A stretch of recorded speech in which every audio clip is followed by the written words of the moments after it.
Mon invité du jour est entrepreneur dans le domaine de l'immobilier. Alors qu'il détestait ce secteur-là, il s'est retrouvé à y travailler par contrainte.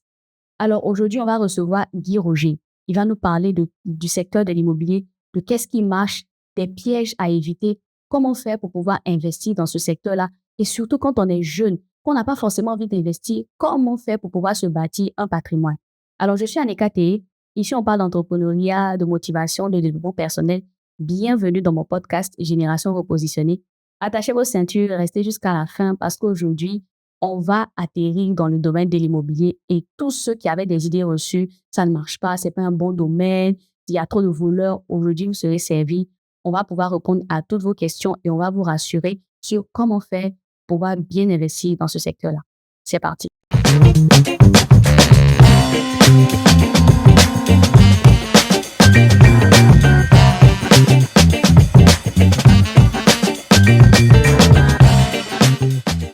Bonjour Guy Roger, comment est-ce que tu vas? Bonjour Annika, je vais très bien, merci. Alors, je suis très heureuse de te recevoir aujourd'hui. Voilà, je t'avais parlé de l'idée de podcast, vu que tu es dans l'immobilier. Je t'ai dit que je voulais qu'on en parle un peu parce que beaucoup de personnes s'intéressent à l'immobilier, hein. Surtout en Côte d'Ivoire. Voilà, on sait c'est les problèmes qu'il y a dans l'immobilier. On dit il y a des arnaques, l'immobilier, on peut plus, c'est un domaine qui est pourri. Donc aujourd'hui, on va en parler un peu plus parce que toi, tu es dans le domaine. Tu vas nous raconter un peu comment est-ce que tu es arrivé dans ce domaine-là. Et puis quelques conseils hein, pour ceux même qui veulent se lancer dans l'immobilier, en faire un business ou ceux qui veulent juste acheter pour leur propre bien personnel, d'accord?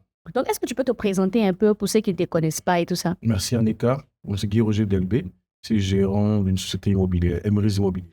Ok, donc tu es gérant d'une société immobilière.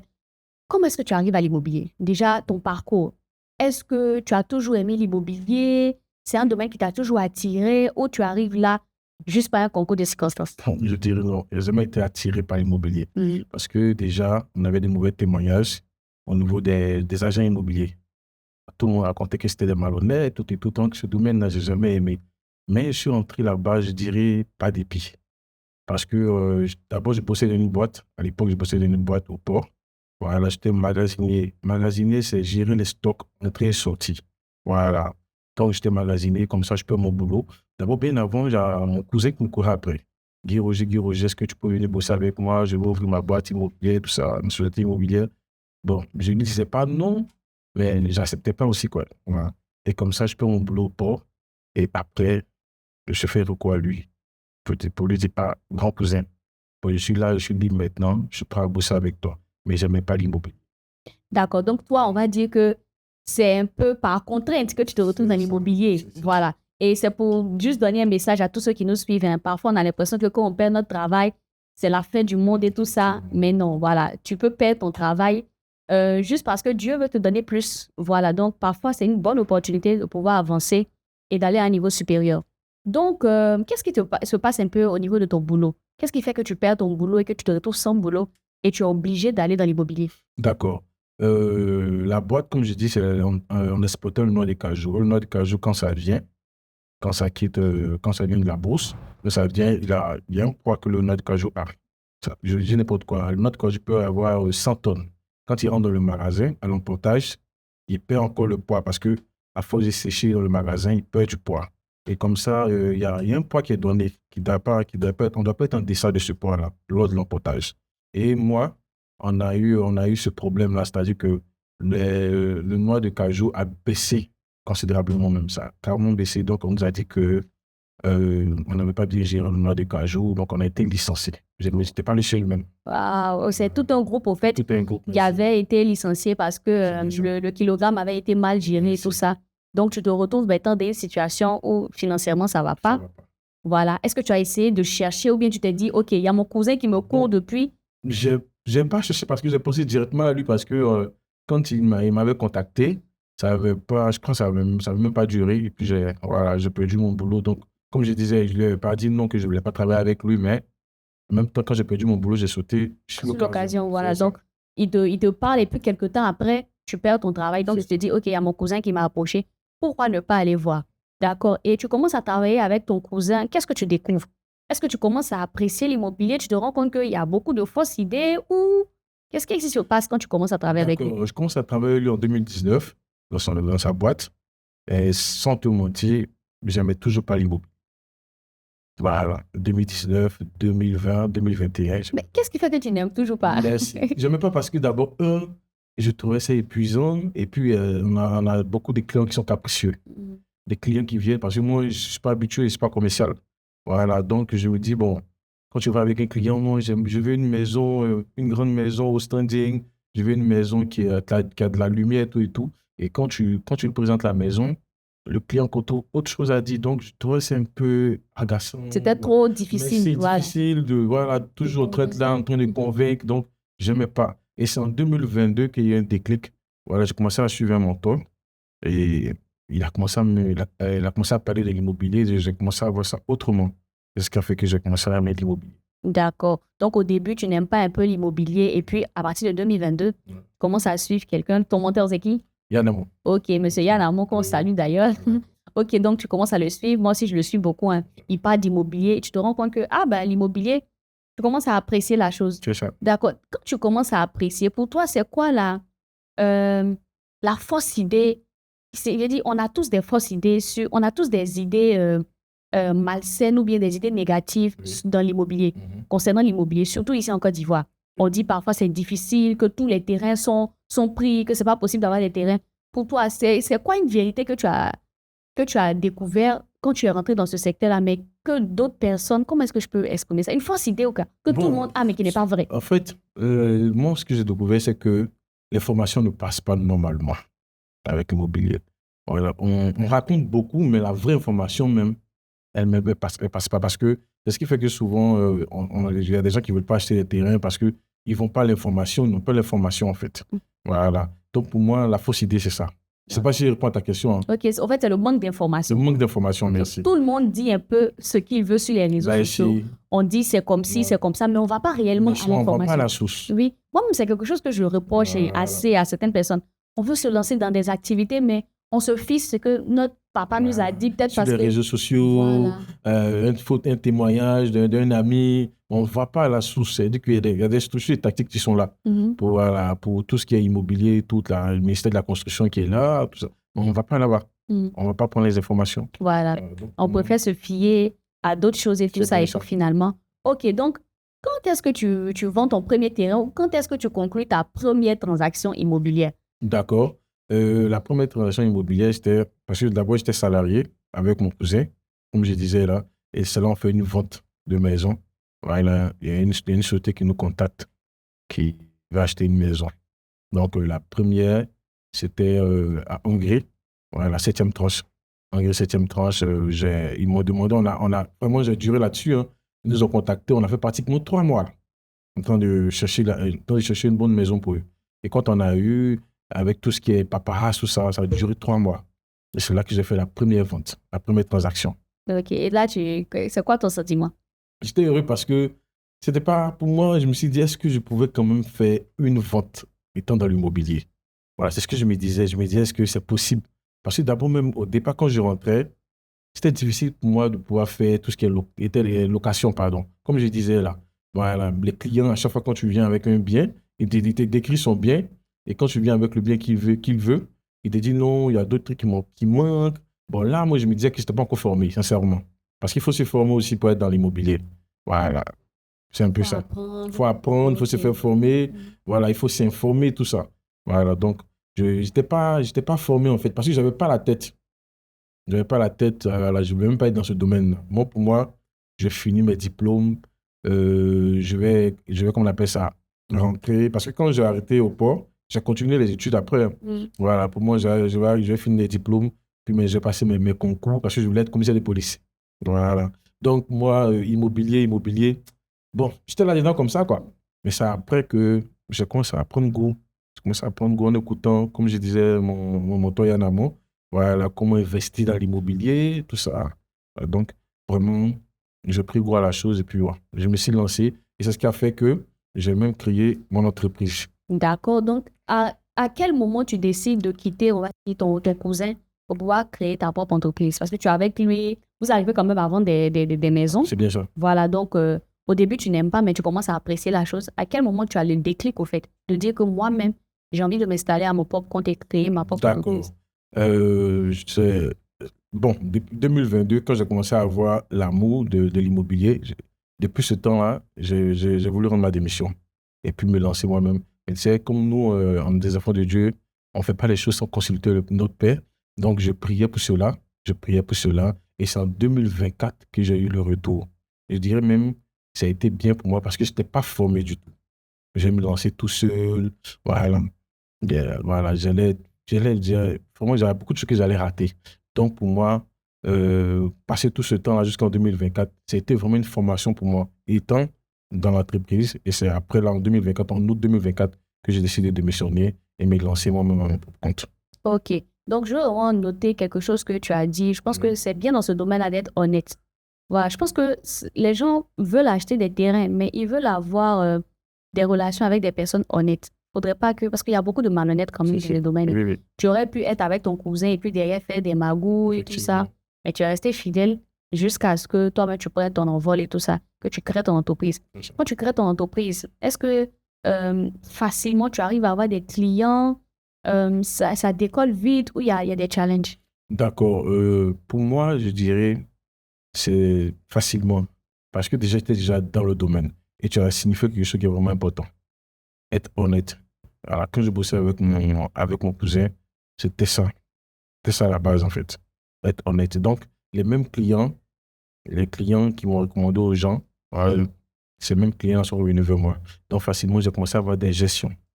J'ai commencé à avoir des gestions Des gestions d'immeubles. les gestions d'immeubles, des patrimoines. Les gens il y a des propriétaires qui ont commencé à me confier leurs biens, tout et tout. Voilà. Donc, c'est de là que c'est parti. Ok, donc, il faut vraiment être, même que ce soit dans l'immobilier ou dans n'importe quel business, c'est important d'être honnête. Il faut toujours le rappeler. Si vous voulez faire du business ou même si vous êtes salarié, que vous êtes malhonnête, parce que aujourd'hui, c'est un problème que beaucoup d'entrepreneurs rencontrent. Hein. C'est ça. Voilà, des gens viennent travailler dans l'entreprise, elles volent, voilà, elles détournent le stock. Et après, on s'étonne que notre vie n'avance pas, notre vie ne va pas bien, mais tu es venu trouver quelqu'un qui a commencé un business, qui a quand même lutté pour que le business puisse prendre. Si demain tu as envie de partir, la moindre des choses, c'est de te concentrer, travailler avec la personne, être fidèle. Voilà. Et puis après, quand tu sens que c'est le moment, tu lui dis simplement, je veux partir. C'est ça. Plutôt que de rester là à voler l'argent dans les entreprises. Et après, ça va vous rattraper. Ne faites surtout pas ça. Soyez honnête dans n'importe quel domaine dans lequel vous vous trouvez. Soyez honnête. Et quand tu te sépares de ton cousin, il le prend bien ou? Bon, il n'y a pas d'histoire parce que j'ai fait ça normalement. Je suis allé vers lui. Puis je lui ai pas envoyé la lettre de démission direct, non. Puisque d'abord, on est déjà lui, moi, on est déjà bien avant famille, voilà. Donc, je suis allé vers lui, je lui ai expliqué voilà, la situation, tout et tout. Et après ça, j'ai envoyé la lettre de démission. Mais tout s'est bien passé. D'accord. Pour quelqu'un vraiment qui regarde ce podcast et qui a envie d'investir dans l'immobilier, quel conseil tu peux lui donner? Déjà, est-ce que tu conseilles de commencer? Parce qu'il y a plusieurs types de business dans l'immobilier. Il y a les résidences meublées. Il y a beaucoup qui font maintenant les résidences meublées. Ça marche beaucoup. Il y a l'achat-revente de terrain.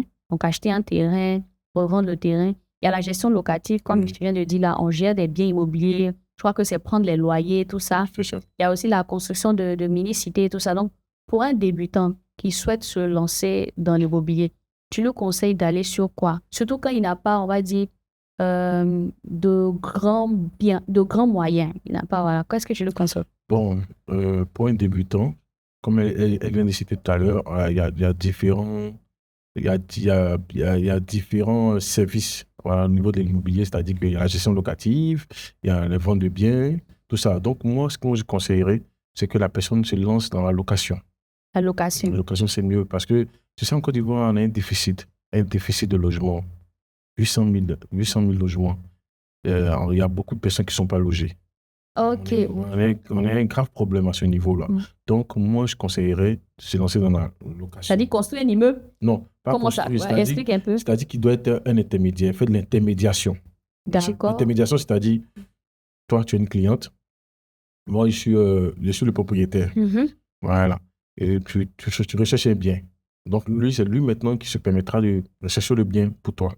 Mais en allant vers les propriétaires pour dire, ah, vous avez des maisons ici libres, des maisons vides ici, moi, je peux vous trouver des clients. On a quelque chose de démarcheur, en fait. Ok. Donc, c'est le mieux pour moi, une personne qui veut débuter, qu'elle commence comme ça. D'accord. Une personne qui veut débuter, qui n'a pas de grand bien, peut de commencer par démarcher. Donc, mettre en relation des propriétaires et des acheteurs. Et puis, elle met un pourcentage là-dessus, c'est bien ça. OK. Donc, vous pouvez commencer par là, les démarcheurs. Vous mettez votre pourcentage là-dessus. Et puis, au fur et à mesure que ton argent commence à augmenter, tu peux maintenant chercher à acheter des terrains, les revendre et tout ça. C'est bien ça. OK. Maintenant, est-ce que tu as connu des difficultés? Parce qu'on entend quand même, hein, c'est vrai que tu t'es formé, tout ça, mais est-ce qu'il n'y a pas eu des soucis de... tu as acheté un terrain, tu te rends compte que finalement le terrain appartient à 500 000 personnes, ou bien on t'a envoyé en justice parce que tu es sur le terrain qui appartient à quelqu'un. Quelles sont les difficultés que tu as rencontrées dans ce domaine-là? Par la grâce de Dieu, nous, pour le moment, on n'a pas encore rencontré des difficultés, mais seulement que c'est des gens qui ont déjà des difficultés qui viennent vers nous. Voilà. C'est-à-dire comme moi, comme on fait déjà des vidéos pour donner des conseils, voilà, on fait passer l'information parce que le but c'est ça, c'est de faire passer l'information au maximum. Les gens ne sont pas informés. Les gens ne sont même pas informés comment acheter un terrain, quels sont les documents qu'il faut, où se rendre. Voilà, donc nous, on s'est chargé, on s'est donné cette mission-là de faire passer l'information au maximum pour que les gens soient informés. Maintenant, ces personnes-là, quand on fait passer l'information, il y a des personnes déjà qui ont déjà des problèmes, voilà, sur des terrains, des terrains qui sont dans les terrains litigieux, déjà, ils viennent vers nous trouver des solutions. Voilà. Donc, c'est plus ces personnes-là qui viennent vers nous. OK. Voilà, comment on appelle ça? On leur dit qu'il faut aller, tout et tout, on leur donne des conseils. Voilà, comment pouvoir régulariser cela. Voilà. Donc, c'est plus ça. Mais les difficultés qu'on rencontre actuellement, c'est plus dans la gestion. Parce que, comme je dis, on fait la gestion aussi, le recouvrement des loyers. Il y a des locataires qui ont la malice de ne pas payer. C'est-à-dire que souvent, ils se disent non, avant d'entrer dans la maison, on explique tout, on donne toutes les conditions qu'il faut. Voilà, mais après, il vient, il dit, bon, je n'ai pas l'argent aujourd'hui, prenez dans la caution. La caution n'est pas faite pour ça. La caution, elle est là pour, c'est-à-dire, c'est une garantie. Lorsque tu veux sortir de la maison, on fait l'état des lieux et on vous remet la caution. On fait l'état des lieux, si la maison est bien, ou même mettez la maison en état, si c'est bien comme on vous avait donné au départ. Alors, on vous remet votre caution. Mais certains locataires, ils sont dans la maison, ils réclament la caution. Et souvent, ça fait qu'on se retrouve au tribunal pour cela. Donc, c'est plus sur ce côté-là, au niveau de la gestion, qu'on a des difficultés. Mais pour les terrains, parce que nous, on prend la peine d'abord déjà pour les terrains, de vérifier d'abord la base, avant de pouvoir vendre un terrain. On ne veut pas de terrain comme ça. On prend la base de vérifier, on va au ministère, on va à la chefferie, voilà, on prend la base, à la base, on vérifie d'abord bien. Voilà, avant de vendre le terrain. Donc, c'est un peu ça. OK. Donc, waouh, c'est vraiment acclamé, hein, le fait que tu n'aies pas connu de difficultés, parce que c'est rare, hein. Il y a beaucoup de personnes qui sont dans l'immobilier, qui, même quand elles sont rodées, la dernière fois, j'écoutais Yann Amon qui disait qu'on l'a escroqué quand même, hein. On l'a escroqué beaucoup de millions. Donc, je dis, même quand tu es dans le domaine, parfois, quand tu n'es pas régulier, mais après, il a expliqué que les fois où on l'a escroqué, généralement, c'est des fois où lui-même, il n'était pas devant. Chez lui, il avait envoyé quelqu'un. Donc, c'est juste pour rebondir ce que Guy Roger a dit. Allez-y à l'information. Au fait, on est une génération aujourd'hui avec Internet, avec les réseaux sociaux. Les gens n'aiment pas se fatiguer. Voilà, moi, j'ai rencontré un monsieur qui me disait la dernière fois que... Parce que moi, j'ai fait un peu de droit avant je fais du droit, hein, voilà. Donc, il me disait qu'il voulait que je l'aide pour son dossier en justice parce qu'il a acheté un terrain de 25 millions avec son oncle. Et je lui demande, OK, mais c'est quoi la preuve de paiement? Il m'envoie un papier où ils ont écrit dessus, je suis signé avec le stylo bleu. Hein. Oui. Et en plus, pire encore, la pièce que le vendeur lui a donnée, la pluie a mouillé, donc on ne voit plus la photo, on ne voit plus les informations. Je lui dis, tu ne peux pas aller donner 25 millions comme ça à quelqu'un alors qu'il n'y a pas de preuve, tu n'as pas d'informations. Donc, si vous voulez vous lancer dans l'immobilier, je lui dis, mais vous pouvez ne pas faire l'immobilier pour faire du business. Vous pouvez juste faire l'immobilier pour bâtir un patrimoine, laisser un héritage aux enfants de vos enfants. Même dans ce cas-là, soit approcher une structure qui est spécialisée dedans. Si vous ne voulez pas approcher une structure, informez-vous. Voilà. Mais le problème, c'est que les gens ne veulent pas dépenser de l'argent pour approcher des structures. Elles se disent, non, moi, je ne veux pas dépenser de l'argent. Et elles n'ont pas l'information aussi. Donc, finalement, vous allez vous retrouver à faire des erreurs. Alors que quand vous allez à l'information, tout ça, vous avez l'information et ça va beaucoup plus rapidement. D'accord? Alors, Guigui, moi, j'ai envie de te demander aussi, qu'est-ce que tu conseilles déjà quand on veut acheter un terrain? qu'est-ce qu'on doit vérifier de base? D'accord. Avant d'acheter un terrain, quand on doit acheter un terrain, les premiers documents qu'il faut vérifier, on a d'abord l'attestation villageoise ou la lettre d'attribution. L'attestation villageoise, oui, c'est parce que ce sont des termes que beaucoup de personnes ne maîtrisent pas. Attestation villageoise, parce qu'il y a des terrains, tu vois, on dit le terrain est disponible avec lettre d'attribution. Il y a d'autres, on dit le terrain est disponible avec attestation villageoise. Attestation villageoise, je rappelle que c'est en train de changer. Hein. Oui, c'est en train de il y en a qui viennent l'ADU. L'ADU, attestation de droit d'usage. De droit d'usage. Donc, après, il y a des terrains aussi qu'on vend avec titre foncier. Il y a des terrains qu'on vend avec ACD global. Donc, OK. Donc, quand on veut acheter un terrain, maintenant, il est en train de faciliter tout avec l'ADU. Parce que si tu as déjà l'ADU, c'est comme si tu avais déjà, je vais dire, à 50% l'ACD. Parce que déjà, tout est déjà informatisé au niveau de l'ADU. Il y aurait un code UR. C'est bien ça, non? Code QR. Code QR, pardon.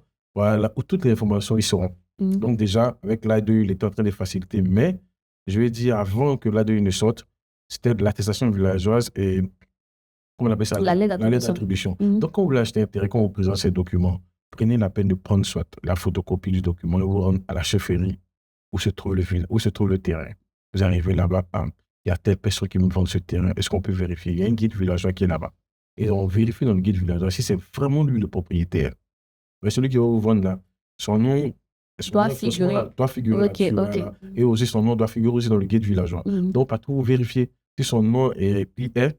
Maintenant, il y a des démarches à faire. Voilà. Après cela, maintenant, vous pouvez, si c'est avec l'attestation villageoise, vous cherchez à faire le compulsoire. Le compulsoire, c'est le commissaire de justice qui est appelé huissier de justice, qui viendra pour faire, je vais dire, la vérification. C'est-à-dire qu'il va aussi mettre votre nom, vous qui voulez acheter. Voilà, parce que si vous voulez acheter, quand vous achetez, ça c'est quand vous achetez. Hein. Voilà, c'est-à-dire que quand vous finissez de vérifier à la chefferie, voilà, maintenant, quand vous achetez le terrain, vous vous rendez maintenant, l'huissier vient, le commissaire de justice, pardon, il vient et il vous inscrit dans le guide villageois et aussi comment on appelle ça, au ministère de la construction de la zone. Parce que chaque ministère, chaque zone a une antenne. Voilà, il y a un ministère là-bas. Voilà, donc il va vous inscrire là-bas et puis maintenant, et après ça aussi, on fait le dossier technique. Le dossier technique, ça sert à connaître, je vais dire, les coordonnées du terrain dans l'espace. Donc, avec ces deux documents-là, c'est-à-dire les compulsoires, le dossier technique, avec même l'attestation, et ces documents vont lancer l'ACD maintenant pour sécuriser. OK, donc tous ces documents qu'il vient de citer là, c'est dans l'optique de faire l'ACD. Mais avant d'acheter le terrain, une fois qu'on fait la vérification dans le guide villageois, est-ce qu'on ne doit pas encore aller au ministère de la Construction pour faire des vérifications? Lorsque le terrain est approuvé, d'abord, je conseille d'abord d'acheter un terrain approuvé. Parce que le terrain approuvé, c'est-à-dire que le ministère de la Construction a les yeux là-dessus. Mais quand le terrain n'est pas approuvé, l'État n'a aucune information. Comme ce qui se passe actuellement à Ouï, je ne sais pas si vous êtes au courant de cela. Non. Voilà, il y a l'État qui a récupéré 514 hectares. Voilà. Il y avait déjà des usagers qui ont acheté. J'avais acheté. Voilà, parce que le terrain n'est pas approuvé. Voilà. Quand le terrain est approuvé, l'État ne peut plus revenir là-dessus. L'État ne peut pas se dédier. Même si l'État se dédie, ils vont dédommager les gens qui sont là-bas, qui ont déjà acheté les terrains. Voilà. Donc, forcément, je conseille aux usagers d'acheter des terrains approuvés. Là, quand vous finissez à la chefferie, vous vous rendez au ministère, voilà, parce qu'il y a un arrêté ministériel. Vous avez un arrêté ministériel lorsque le terrain est approuvé. Avec cela aussi, vous vérifiez au ministère de la Construction. Vous pouvez aller encore plus loin même. Vous vous rendez sur le terrain pour voir si le terrain existe réellement. Mais souvent, le terrain, vous partez, le terrain, il y a déjà une maison qui est déjà bâtie là-dessus. Et puis, on vous vend encore le terrain. Ça, c'est grave. Vous vous rendez sur les lieux pour vérifier. C'est-à-dire qu'il y a des gens qui achètent des terrains et qui ne vérifient même pas. J'ai dit qu'ils n'ont jamais vu le terrain. Ils achètent juste en ligne. Vous ne savez pas si c'est dans un bas-fond. Vous n'avez pas fait de vérification. Donc, il faut vérifier aussi. Et j'aurais appris que quand tu achètes un terrain, il faut faire une clôture. Ça permet de sécuriser. Oui, il faut faire une clôture parce que souvent, quand tu n'arrives pas, quand tu ne pars pas là-bas pour vérifier ton terrain, quand tu n'arrives même pas là-bas, il y a des gens qui se disent que bon, cette personne-là, soit elle n'est plus de ce monde, mais le terrain ne l'intéresse pas. Donc, les mêmes personnes qui vous ont vendu le terrain, ils peuvent revenir à tout moment. Donc, il faut à chaque fois aller vous vérifier. Maintenant, quand vous faites une clôture, automatiquement, si une personne venait acheter, elle aura peur. Parce que quand vous faites la clôture, vous mettrez là-dessus à ne pas vendre. Okay. Quand vous venez avec un client, il va ne pas vendre. S'il va acheter, c'est lui-même qui cherche les histoires. Ça, c'est vrai. Donc, quand vous achetez un terrain, mettez une clôture écrivez dessus à ne pas vendre. Et puis de temps en temps, on n'a pas dit d'aller là-bas tous les jours, mais de temps en temps, vous y allez et tout ça. Est-ce que toi, tu as été déjà confronté à des problèmes? On est en Afrique, hein, de sorcellerie, où des personnes viennent te dire de laisser le terrain, sinon, voici, voilà. Bon, j'ai jamais été confronté, mais j'ai eu des amis Des amis, voilà, qui étaient dans ce même cas, là, d'acheter des terrains, et après, c'est une histoires de famille. des soeurs de Une famille. histoire de famille, moi, j'étais pas au courant lorsqu'elles vendaient, et ce terrain, normalement, c'était pour nos parents. Mm. On n'a jamais voulu vendre ce terrain, on l'a vendu, donc laissez ce terrain, sinon, vous aurez des problèmes, on vous attaque mystiquement, donc souvent même, on vous arrache le terrain. Mais quand vous voulez acheter un terrain qui appartient, je veux dire, à des ayants droit, il y a un document qu'il faut faire, le PV, le procès verbal de toute la famille. C'est-à-dire, s'il y a 10 enfants, tous ces 10 enfants, on doit faire un procès verbal pour dire que ces enfants-là sont d'accord pour la vente du terrain. Voilà. Donc, si vous achetez un terrain, si c'est une seule personne qui vous a vendu parmi ces 10 personnes, que ce document-là, vous n'avez pas fait ce document, c'est comme si c'était zéro, qu'on peut à tout moment reprendre le terrain. OK. Donc, pour récapituler, faites attention. Quand vous voyez des terrains où c'est mis lotissement non approuvé, évitez. Voilà. Mieux vaut acheter des terrains où le lotissement est approuvé. Ça veut dire que l'État a approuvé, c'est possible d'acheter. Aussi, faites des vérifications au niveau de la chefferie. Faites des vérifications aussi au niveau du ministère de la Construction. Pour être sûr, voilà, allez voir des professionnels, vous faites des vérifications. Moi, je pense que c'est possible d'acheter des terrains. Mais sortons de la logique de non, les terrains, c'est pas pour. C'est tellement bizarre, on va pas acheter. Parce que le souci, il faut l'évoquer, hein, c'est la réalité, c'est qu'il y a beaucoup d'étrangers qui viennent en Côte d'Ivoire. Voilà. Et vu que nous-mêmes, dans notre pays, on n'achète pas des terrains, donc eux, ils viennent, ils prennent des terrains. Mais oui, pour ça, j'ai rebondi là-dessus. Actuellement, nos meilleurs clients, même sont les Libanais, les Maliens, Libanais, Maliens. C'est eux qui achètent tout le terrain. Et puis, c'est des gens qui prennent les risques, qui prennent le risque. Voilà. Actuellement, les meilleurs clients, comme je dis, Libanais, les Maliens, Chinois, les Chinois, sont eux qui achètent les terrains actuellement. Les Ivoiriens, ils ont peur d'acheter ils les ont terrains. peur. Voilà. Donc, moi, comme tu dis tout à l'heure, c'est d'aller à l'information. Si on veut vous vendre un terrain, prenez la peine de vérifier. Vous rendez à la chefferie, vous rendez au ministère de la Construction, vous vérifiez bien. Voilà, vous allez voir le terrain. Si le terrain n'est pas marécageux, si c'est vraiment ce terrain-là, il n'y a pas de bien immobilier là-dessus. Voilà. Et maintenant, vous pouvez acheter le terrain. Voilà, donc c'est vraiment très important de rebondir là-dessus. C'est vrai qu'on entend beaucoup de choses sur les réseaux sociaux. Terrain, c'est comme si l'immobilier en Côte d'Ivoire, c'est comme ça. Mais je veux dire qu'on est en Côte d'Ivoire. Je pense que c'est quand même intéressant que les Ivoiriens eux-mêmes achètent des terrains. C'est pas qu'on est contre des étrangers, hein. C'est vrai qu'il y a des étrangers qui sont ici qui achètent des terrains. On n'est pas contre, mais il ne faudrait pas qu'on arrive à un temps où les Ivoiriens n'ont pas de terrain. Voilà, on est dans ils sont dans leur pays, ils n'ont pas de terrain.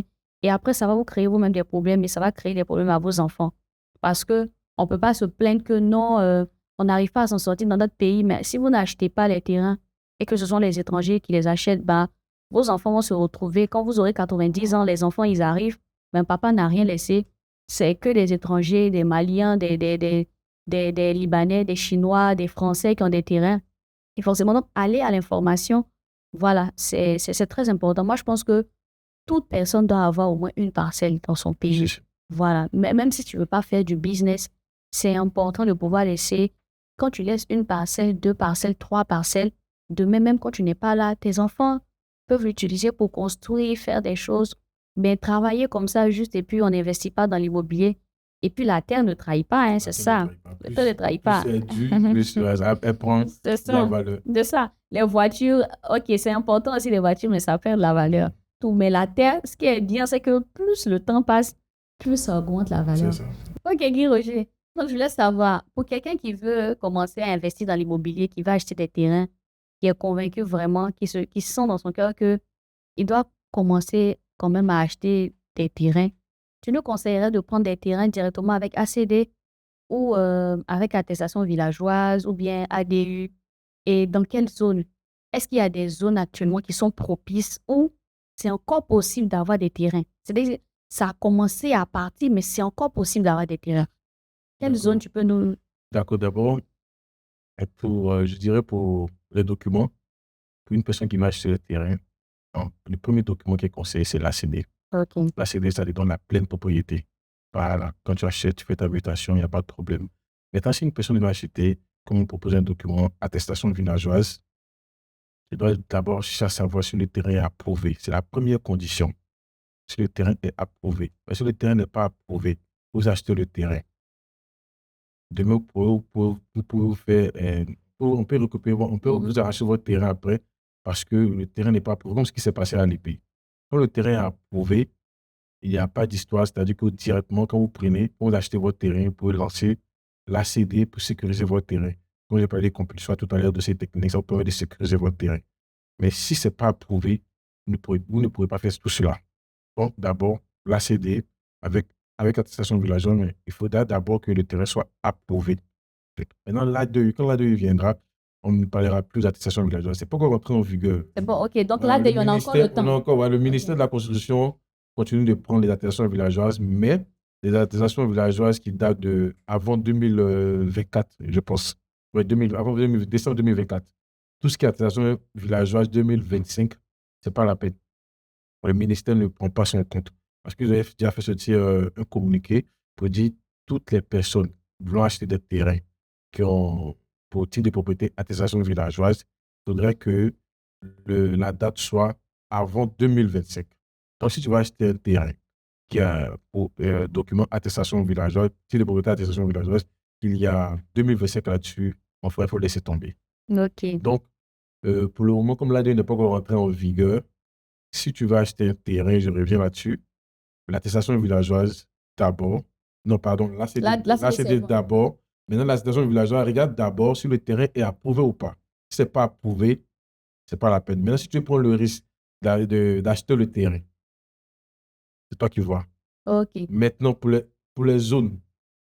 Je vais rebondir sur un truc parce que les problèmes, les terrains avec ACD aussi sont un peu plus chers, non? Oui, les terrains sont un peu chers. Donc, ça veut dire que quelqu'un qui n'a pas de gros moyens, c'est mieux de prendre un terrain avec attestation villageoise. Voilà. Mais il faudrait que le terrain soit approuvé. Il insiste dessus. J'insiste là-dessus. Il faudrait que le terrain soit approuvé. Okay. Parce que si le terrain n'est pas approuvé, que demain l'État fait sortir l'arrêté, fait sortir l'approbation demain, il peut s'avérer que toi, ton terrain que tu as pris là, qui n'était pas approuvé là, peut se retrouver dans une zone de l'État. Parce que quand l'État approuve la zone, ils vont mettre la gendarmerie, un commissariat, un hôpital, un dispensaire, voilà. Toutes les commodités pour donner de la valeur au terrain. Maintenant, quand l'État vient faire tout cela, toi, ton terrain que toi tu as acheté, il peut s'avérer que l'État a dit que bon, le terrain où Missa Neka est là, c'est là on voit, l'emplacement est bien pour une dispensaire. Donc, automatiquement, vous allez perdre votre terrain. Vous allez perdre votre terrain. Parce que là, parce que quand le terrain est approuvé, il y a un plan qui sort, tout le ministère a déjà ça, a déjà cela. Voilà. C'est l'information là que les usagers n'ont pas et à chaque fois, il faut gruger. Voilà. Sinon, le terrain qui n'est pas approuvé, ce n'est pas mauvais. C'est pas mauvais, mais c'est risqué. Mais si, c'est risqué. Donc, c'est bien de prendre quand il est approuvé et quand vous avez les moyens, vous pouvez prendre directement avec ACD. Parce que les terrains avec ACD, vu qu'ils ont déjà fait la procédure, ça coûte un peu plus cher. Ça coûte un peu plus cher. Vous faites la mutation simple seulement, c'est fini. Mais là, il n'y a plus de problème après. Il n'y a plus de problème. Mais pour quelqu'un qui n'a pas de moyens, il n'a pas beaucoup de moyens, c'est mieux de se positionner sur des terrains qui ne coûtent pas cher. Et puis lui-même, il fait son ACD. Comme ça permet d'avoir des terrains et en même temps, derrière, faire l'ACD. Moi, je pense que c'est une bonne astuce aussi. Voilà. Maintenant, pour les zones. Pour les zones, actuellement, il y a Yamoussoukro. Yamoussoukro est très prisé actuellement. Yamoussoukro est très prisé. Et moi, il y a des terrains disponibles quand même. Oui, il y a des terrains disponibles à Yamoussoukro. Ils ne sont pas trop chers. Ils ne sont pas trop chers pour le moment. Pour le moment. Donc, c'est bien de se positionner sur Yamoussoukro actuellement. OK. Mais le schéma directeur est déjà sorti. Le ministère de la Constitution a déjà fait un schéma directeur qui est sorti. Donc, bientôt, Yamoussoukro sera saturé. Si dès maintenant, les gens ne prennent pas les terrains. OK. Dès maintenant, il faut prendre son terrain. Mais une fois que l'État arrive là-bas pour des travaux, c'est fini. Les prix vont flamber. Ça va devenir comme Djorobité, Benjamin. Donc, c'est le moment pour ceux qui veulent se positionner. C'est le moment de prendre Yamoussoukro. Yamoussoukro, actuellement, les terrains, les prix sont acceptables. Acceptables, oui. Moi, je trouve ça fait aussi. C'est mieux de prendre Yamoussoukro. Puis déjà, je dirais aussi, bon, à Bassam, déjà, c'est déjà gâté. Hein. Bon, Bassam, c'est un peu... Ce sont les meilleures zones qui sont là. Mais ce que moi, je peux donner comme conseil, terrain, c'est terrain. Même si on te dit Timbuktu, il faut prendre ton terrain. Pour une personne qui veut investir dans l'immobilier, il ne faut pas regarder d'abord l'emplacement. Parce que si tu veux venir à Abidjan, c'est un peu difficile. Voilà. Si tu veux investir, même si on te propose un terrain de Timbuktu, il faut investir. Parce qu'actuellement, comme je dis là, les maisons, les logements là-bas, les prix ne diffèrent pas trop à ceux d'Abidjan, hein, à ceux d'Abidjan. Parce que les prix là-bas sont, je dirais, un peu pareils. L'état n'est pas trop. Une chambre salon là-bas qui coûte, par À exemple, Bassam? non, à À Demokro, par exemple, Demboko, ok. voilà. Parce qu'on achète des terrains, c'est en fonction des prix des Les locations qu'on locations. achète tout ça, les terrains, voilà. Ah, ok. Voilà, donc, à Abidjan, à Demokro, Abidjan et Demokro, si on doit comparer, je dirais que, bon, N'est pas si. les cas n'est pas si, voilà, c'est pas vraiment grand. Donc, il faut, euh, il faut chercher les terrains là-bas. Si on vous propose, pour vérifier, prenez votre terrain pour un premier investissement. Ok, j'ai entendu parler d'Azagé aussi. Azadio aussi. Azadio aussi, c'est très bon. Azadio est proche d'Abidjan maintenant. Avec l'eau là. Voilà. Azadio aussi est très bien. Est très bien. Voilà. Pour investir aussi à Azadio. Parce que avec, j'écoutais Yann Amon qui disait que les zones où il y a de l'eau là, ça prend vite de la valeur. Merci, ça prend bien la valeur. Assini, Bégerville, parce qu'on peut facilement faire de petits espaces, des espaces en bord de lagune. Donc, les espaces aussi en bord d'eau là, vous pouvez aussi acheter des terrains là-bas. Voilà. Azaguier, bon, Yamsoko, il n'y a pas l'eau, mais Yamsoko. Yamsoko, c'est bon, Voilà. comme c'est le centre. Et puis bon, bientôt, l'État compte se déplacer Pour pour aller à déplacer Yamsoko. là-bas. Donc, voilà, ils ont un projet de TGV même, voilà, dont ils ont parlé. Pour Ok. Yamsoko, donc je pense que en 1h30, tu peux dire à Tu peux Yamsoko. dire, donc, Voilà. c'est Donc, quand même c'est dès bien. maintenant, il faut. Il faut Vraiment, je dis aux gens, s'ils veulent acheter un terrain actuellement, Yamsoko. Voilà, allez-y vers Yamsoko. Actuellement, c'est encore abordable. Moi, je vois des taux de 2,5 millions, 3 millions. Je trouve que c'est abordable. D'ici 2 ans comme ça va passer à 10 millions, 15 millions. Et au fait, c'est ce qu'il a dit dans l'immobilier. Là, faut savoir se projeter. Faut savoir acheter pendant que c'est encore bon. Les gens veulent l'attendre. Maintenant, quand c'est saturé, vous ne pouvez plus. Ce qu'il a dit, c'est pas faux parce que moi, comment on appelle ça? J'ai un frère qui faisait Abidjan-Paris chaque vacances. Je me rappelle en 2004, quand il venait pour la première fois. Parce que quand ils viennent, au minimum, pour ces un mois de vacances, tu n'as rien dépensé, c'est 1 million. Il dépense 1 million, puis retour. Donc, un jour comme ça, un oncle est venu vers lui, il a dit, ah, petit, au lieu de dépenser 1 million chaque vacances, à chaque fois tu viens, tu dépenses 1 million, 1 million. On a l'intérêt quand on va à Bata. À Bata, ici, tout près là. On a l'intérêt quand on va à Bata, c'est pas cher, c'est 1 million. Voilà, dedans l'attestation villageoise, tu prends ton terrain. C'est en 2004, hein, 2004-2005. Tu as dit non, tonton, tu as fait des terrains, puis c'est dans un village, moi, à Bata, le village, là, vraiment, je ne veux pas. Et oui, j'assure. Plus tard que l'an passé, c'est-à-dire 10 ans plus tard. 2004, c'est 20 ans, non? C'est ça, 20 ans. 20 ans plus tard, il allait revoir le tonton. Ah, tonton, tu m'avais parlé d'un terrain C'est ça. à Bata, là. Tonton, moi, je suis chaud maintenant. Parce que là, maintenant, il est venu père de famille. Ouais, ça. Tu vois, voilà. Tu dois garantir l'avenir des enfants. Il est revenu vers le tonton. Le tonton, il a dit, ah, petit, le terrain ici, là, maintenant, c'est pas 50 millions. Parce que bien sûr, Ils ont 20 ans. c'est passé. Un truc qui aurait pu prendre à 1 million. 1 million, voilà. Donc, il faut se projeter. Le terrain, plus le temps passe, plus le terrain prend de la valeur. C'est ça. Voilà, donc il ne faut pas dire non, que c'est loin, c'est ceci, cela. Même on peut il acheter son terrain dans les années 1980 à Ebimpe, à Yémen. Aujourd'hui, là-bas, les terrains sont à 10 millions. Waouh. En ce moment, le morcellement, c'est fait à 600 mètres carrés. Le terrain qu'il a actuellement, c'est un terrain de 600 mètres carrés. Il a acheté ça, je vous dis, mais à moins de 500 000. Et c'était une forêt noire, comme il disait. Bon, aujourd'hui, le terrain là-bas, c'est 10 bien millions minimum. situé. Il y a même un monsieur qui est venu le voir, est-ce qu'on ne pourrait pas essayer on va me donner 300 mètres carrés à 10 millions. Le gars a refusé carrément. 300 mètres carrés à 10 millions, mais le gars a refusé. Donc, ça me dit, si on propose des terrains, n'hésitez pas.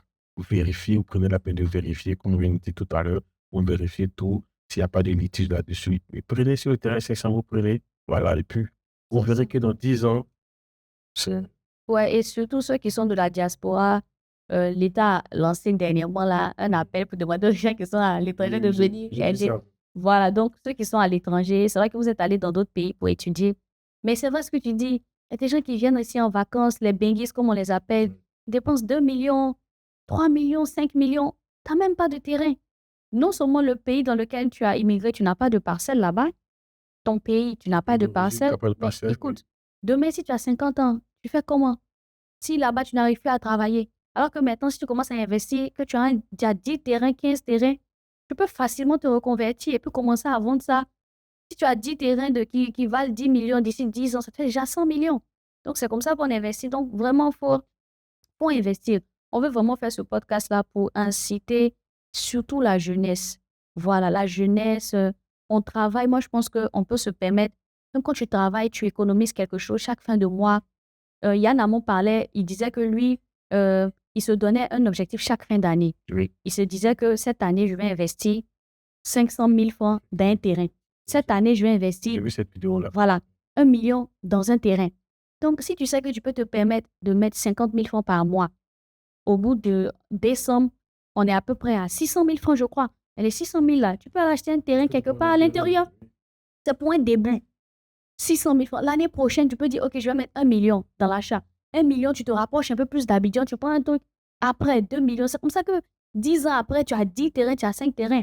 Mais on veut attendre, quand on va devenir riche, on va acheter un terrain. Alors qu'avec les charges qu'on a, attendre d'avoir un 30 millions, un coût comme ça, c'est pas évident. Donc, quand tu as un peu, achète ton terrain, sécurise. Peut-être que demain, tu peux donner ça à tes enfants et puis, au moins, tes enfants ont un toit où dormir. Alors, c'est vraiment important. On va atterrir, Guigui. Bon, je t'appelle Guigui. Hein. Déjà, je sais qu'il y a cette question-là. Pour quelqu'un qui va acheter un terrain, quels sont les signes alarmants qui doivent te dire ça, faut pas acheter? C'est-à-dire, quels sont les signes, quand tu les observes, tu sais que non, ce terrain-là, je ne peux pas me positionner là-dessus. Quelques signes. D'accord. C'est-à-dire d'abord, quand tu veux acheter un terrain, les signes alarmants sont, d'abord, il faut vérifier si le nom n'est pas dans le guide. Le nom n'est pas dans le guide. Tu es allé à la chefferie, tu te rends compte que le nom n'est pas dans le guide. Ça, c'est pas la peine, il faut laisser. Tu as parlé aussi de terrain approuvé. C'est vrai que c'est risqué, mais on préfère te dire de laisser. OK. Et aussi, si celui qui veut vendre le terrain refuse que vous allez à la chefferie, si il te presse, quoi, il te précipite, non, fais la transaction, le terrain, il est bon, mais pourquoi vous êtes inquiet? Il faut te méfier. Donner l'argent trop rapidement, il faut se méfier. Et moi, je conseille aux gens de faire des virements, mais des chèques. Ils ont acheté un terrain. Ah, pas en liquide. Non, pas en liquide. Pourquoi pas en liquide? Il faut laisser les traces parce que d'abord, il faut laisser les traces. Et puis, le chèque, ça permet de vérifier encore, de vraiment avoir l'identité réelle de la personne. Parce que vous savez qu'il y a des gens qui falsifient aussi les cartes CNI.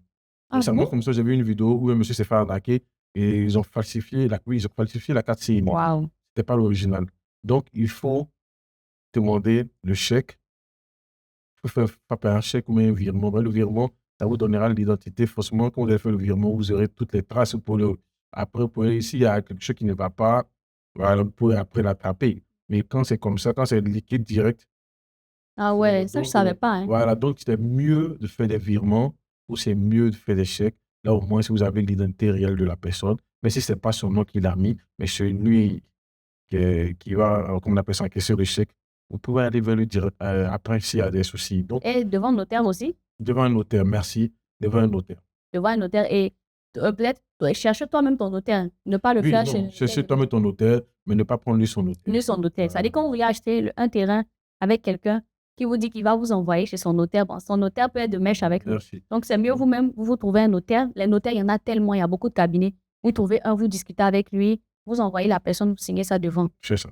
Voilà. Et aussi, ce que je conseille aussi, c'est de ne pas trop avoir confiance. C'est-à-dire que non, j'ai confiance c'est mon ami. C'est ton ami, c'est mon oncle. C'est mon oncle, c'est mon ami. Non, vous-même rendez-vous sur les lieux pour voir le terrain. Parce que souvent, on a eu un cas comme ça où un monsieur a acheté un terrain à Bassam. Et il a fait la transaction, tout. Après, il s'est rendu compte que le terrain qu'il a pris est vraiment marécageux. Wow. Il n'a pas pris le temps de visiter, d'aller visiter, voir le terrain, de vérifier si le terrain est bien, voilà, c'est bien situé. Voilà. Donc, il faut aller vous-même voir. Parce que c'est votre bien, c'est vous qui voulez, c'est vous qui avez votre plan en tête. Voilà, comment vous voulez construire là-dessus, c'est vous qui voyez. Donc, allez vous-même, vous vérifier pour voir si le terrain est bien placé, l'emplacement, tout, voilà, avant de faire toute transaction. OK, donc ne vous précipitez surtout pas. Évitez les gens qui vous disent de donner l'argent rapidement. C'est mieux de faire aussi par virement bancaire pour avoir des traces devant un notaire aussi. Vous-même, vous trouvez un notaire en qui vous avez confiance et tout ça. C'est pas difficile. Trouvez un notaire, vous appelez, il y a des numéros, il y a tellement de cabinets de notaires. Voilà, vous renseignez, vous discutez et puis voilà. Ensuite, prendre un terrain qui est approuvé et puis aller prendre la peine d'aller voir le terrain. C'est très important. Je veux dire, c'est un bien qui va prendre de la valeur comme ça. Si vous ne vérifiez pas, c'est dommage, quoi. Même quand vous n'avez pas le temps, vous pouvez envoyer quelqu'un aller regarder, prendre des images. Ou si vous n'avez pas le temps, vous attendez quand vous aurez le temps. Voilà, vous prenez. Voilà. Donc, Guigui, c'est quoi ton mot de fin? Je rappelle qu'on veut vraiment, avec ce podcast-là, attirer l'attention sur l'immobilier. On veut vraiment encourager la jeunesse à se lancer dans l'immobilier. C'est vrai que nous, on est en train de parler du cas de la Côte d'Ivoire, mais il y a des gens qui nous suivent du Sénégal, du Burkina, du Congo et tout ça. Quel que soit le pays dans lequel vous vous trouvez, investissez dans l'immobilier. Voilà, parce qu'il y a une forte vague de dénigrement. Tout ça, c'est dans le but d'empêcher les jeunes de pouvoir investir. Voilà, on est là, on fait que la culture du paya, amusement, amusement. Quand tu finis amusement, que tu as 50 ans, bah, tu n'as rien bâti de ta vie. Tu n'as même pas laissé un terrain, tu as 3 enfants, tu as 4 enfants, il n'y a rien. Tu es obligé de mendier encore pour pouvoir vivre. C'est important. Voilà, et c'est quelque chose qu'on doit apprendre des étrangers. Non seulement ils ont des terrains dans leur pays, mais quand ils viennent aussi à l'étranger, ils achètent des terrains. Et je pense que l'une des meilleures manières de pouvoir dominer, de pouvoir avoir de l'impact aussi, c'est de posséder des terres au fait. Voilà, tu es dans ton pays, tu n'as pas de terre, tu es juste comme ça. Voilà, on peut comprendre que pour le moment, tu n'as pas de moyens, mais tout est une question d'organisation. Si tu t'organises, que tu dis, OK, moi, je vais mettre, même si ton salaire est bas, je vais mettre 10 000 francs, 15 000 francs par mois, et puis d'ici 2 ans, 3 ans, je vais me prendre un terrain. C'est un début. L'organisation va faire que tu vas pouvoir faire. Mais si tu vis comme ça sera difficile. Donc, vraiment, on veut insister là-dessus. Ce qu'Annika dit, c'est vrai parce qu'aujourd'hui, si vous voyez des parents qui durent pas à 70 ans, 60 ans, ils meurent parce qu'ils meurent de pression. De pression. Parce que là, il n'a pas construit, il y a ses enfants qui ne sont pas casés, tout ça. Il ne sait pas où dormir, il a besoin encore de louer une maison pour sa pension qu'il gagne déjà. Donc, c'est vraiment, je vais insister là-dessus, ce que je viens de dire. Il faut vraiment, dans sa jeunesse, penser à posséder une terre. C'est vraiment important. Parce que quand tu n'as pas, vraiment, c'est difficile. Si tu as une pression encore. Parce que normalement, quand on vieillit, quand on pense à la retraite, c'est pour se reposer, c'est ça. On ne peut encore venir vivre des pressions comme si tu étais jeune. Voilà. Donc, je dis vraiment aux parents, même si c'est un terrain à l'épée, à zoper, un terrain de 500 mètres, on te dit 600 000, achète, construis-toi une petite maison. Ne serait-ce qu'une une maison de chambre-salon où tu peux te reposer un peu, où tu peux dormir un peu avec ta famille. C'est vraiment important parce que de nous voir actuellement, les loyers ont augmenté. C'est ouf. Il n'y a plus de zones. Avant, on disait non, ici c'est beaucoup dit, donc la chambre-salon, 150 000, c'est acceptable, c'est normal. Non, même en Ebimpe, non, la dégestion est Ebimpe. Ebimpe à Niama. La dégestion là-bas, les chambres-salon même, ça commence à aller à 100 000. Ça monter, Bassam, tout ça. Tout le monde. Donc actuellement, si tu n'as pas tu t'es pas bâti une maison étant jeune, franchement, dans ta vieillesse. Dans ta vieillesse, tu vas souffrir, voilà. Et quand tu commences à vieillir, les prix aussi augmentent. Les prix augmentent. Donc, avant, quand tu étais jeune, vu que tu avais la vigueur, tu pouvais gagner facilement à 500 000 à 1 million. Quand tu commences à prendre de l'âge, tu ne gagnes plus autant. Parce que tu n'as pas l'énergie de bouger comme les jeunes. Tu te reposes maintenant, l'argent ne rentre plus. Donc, le peu qui va rentrer là, tu n'as rien, tu as payé le loyer. Imagine tes enfants, ils sont en licence, ils sont en master, tu as payé la scolarité. Tu vas prendre soin, tu vas payer le transport. Et c'est comme ça qu'il y a beaucoup de personnes qui sont parties tôt, parce qu'il est oppressé. S'il ne fait pas ça, peut-être il va mettre la pression à ses enfants pour que les enfants puissent aller se chercher, envoyer quelque chose à la maison. Donc, il faut préparer son avenir. Moi, je pense que l'immobilier, c'est l'un des meilleurs moyens de préparer son avenir. Voilà, donc Guigui, on va prendre ton mot de fin. Qu'est-ce que tu veux dire un peu? Tu vas regarder la caméra. D'accord. Ce que j'ai dit aux jeunes, comme moi, qui veulent entreprendre dans l'immobilier, d'abord, c'est d'être vraiment honnête. C'est ça la base. Ça joue beaucoup. Il faut vraiment être honnête. Parce que plus tu es honnête, comment on appelle ça? On te fait confiance. On te fait plus confiance, tu avances. voilà, on te recommande aussi à certaines personnes. Voilà. Donc, il faut être honnête. Et je veux vraiment rebondir sur ça. Des gens qui, à cause d'un terrain de 10 millions, à cause d'un terrain, tu vas aller te mettre tout le monde à dos. Ouais. Ça ne va même pas t'arranger demain. Ouais. 10 millions là, si tu as mal géré, c'est fini, c'est fini. Demain, tu fais comment? Mieux vaut être honnête pour demain pouvoir bâtir une bonne communauté que à cause d'un terrain, tu vas te mettre tout le monde à dos. Franchement, ce n'est pas intelligent, sincèrement. C'est vraiment pas intelligent. Donc, il faut être honnête. Ça compte beaucoup dans l'immobilier. Et le deuxième point, il faut se former. Il faut se faire former, il faut s'informer, il faut se faire former. Mais si tu n'as pas les moyens de te faire former, tu peux suivre quand même les différents mentors qui sont là. Et moi, c'est ce que j'ai fait. Hein. Voilà, suivre les vidéos sur YouTube, voilà, suivre on appelle ça, on appelle ça nos dévanciers qui sont là, tels que Yann Amon. tout ça, Voilà. toutes ces personnes-là, il faut les suivre. Et aussi, troisièmement, il faut aimer la chose. Faut aimer la chose. Il faut aimer la chose parce que quand tu n'aimes pas, tu vas faire n'importe quoi. Tu as fait n'importe Voilà. quoi. Quand tu aimes, tu es prêt à aider. En fait. Ouais, Tu es prêt à expliquer. Comme moi, par exemple, je fais des vidéos. Les vidéos, c'est quoi? C'est comment faire passer l'information parce que je dis que l'information dans l'immobilier, ça suffit, ça circule difficilement. Voilà, ça circule difficilement. Donc, le but de mes vidéos, c'est de faire passer l'information. C'est que tout le monde soit au même niveau d'information avant d'acheter un terrain, qu'est-ce qu'il faut faire. Après avoir acheté, qu'est-ce qu'il faut faire, tout ça, pour ne pas se faire gruger. Voilà, donc, pour vraiment aimer la chose. Et puis, je dirais aussi, quatrièmement, vraiment être rigoureux.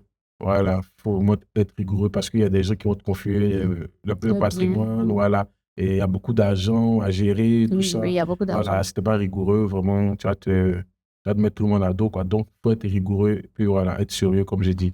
Donc, c'est un peu ça. Ok, merci beaucoup Guy Roger pour ce podcast-là. Merci d'être prêté au jeu, d'avoir répondu à nos questions, de nous avoir éclairé aussi. Alors, merci à tous ceux qui ont suivi le podcast. Je suis Anika T. Et d'ailleurs, on va mettre le nom de tes différentes pages voilà, sur la vidéo. Comme ça, vous pouvez vous abonner. On va aussi mettre en contact pour tous ceux qui ont besoin de quelqu'un pour gérer les biens de terrain et tout ça. Vous pouvez contacter Guigui. C'est quelqu'un que moi, je connais. Voilà. C'est pour ça que j'ai voulu l'inviter parce que j'ai vu un peu le travail qu'il fait et tout ça.